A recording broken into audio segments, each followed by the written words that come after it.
means there's more room to grow. And I think if you spend 80% of your energy and time on the classics, Jordan, Brady, two guys I don't love so much, but like clearly goats in their industry, LeBron, you know, like to me, you know, even wrestling, like The Rock, or like I think if you stay conservative on classics or all-time players, and then you have a little fun on prospects. Do you think Jaren Jackson's gonna be good or not? Do you think John Collins in Atlanta is gonna be good or not? You know, do you think Sancho is gonna be good or not? Mbappe, like those are fun little bets. I think if you're the kind of person that's coming into this and buying a ton of, right now, Soto and Acuna and betting on they're gonna be Trout, and you know, like you need to be very careful, because if they're not, the demand is gonna get soft and you can get caught. I mean, look at Russell Westbrook. In the heat of all of this and in the heat of basketball, his cards are down because for a lot of us, we don't think he's gonna reach that next plateau, and a lot of the money was in it. And so I think you have to be careful about that. Does that make sense? Yeah, for sure it does. Good luck. Thank you. Awesome, thank you, appreciate it. One of the things I like about wrestling, so I actually think comic books has, you can get to the next call, has a lot more upside than cards in a lot of ways, just that I love cards. And I like sports betting, and I think that's bleeding into this, and I like sneakers, but like Iron Man doesn't get hurt, right? And neither does King Kong Bundy or The Rock.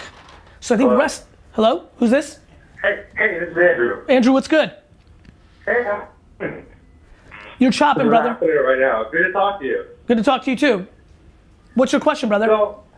So my big question is, I came from the old world of the 96s when I was collecting Iversons, Kobe's, and even Carter's.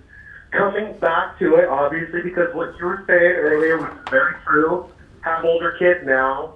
My daughter's 7, son's 4, getting back into it, just like everyone else. So my big thing is last year I got lucky with a lot of Lucas, but I was pulling.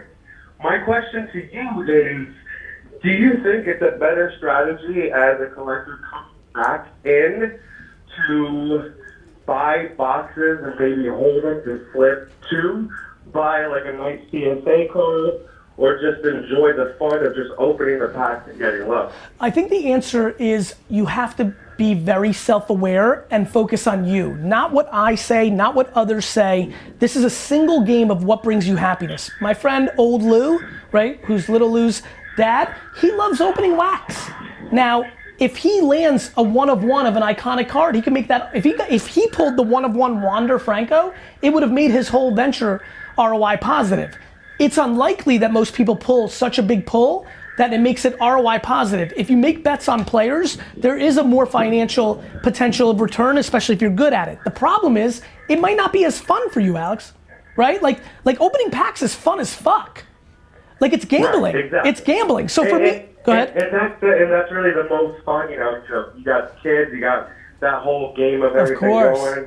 But then I'm looking at eBay, and I'm looking at comps for different things, like a nice Zion card. You can get tons of different Zion cards from different companies that are not terrible at price right now.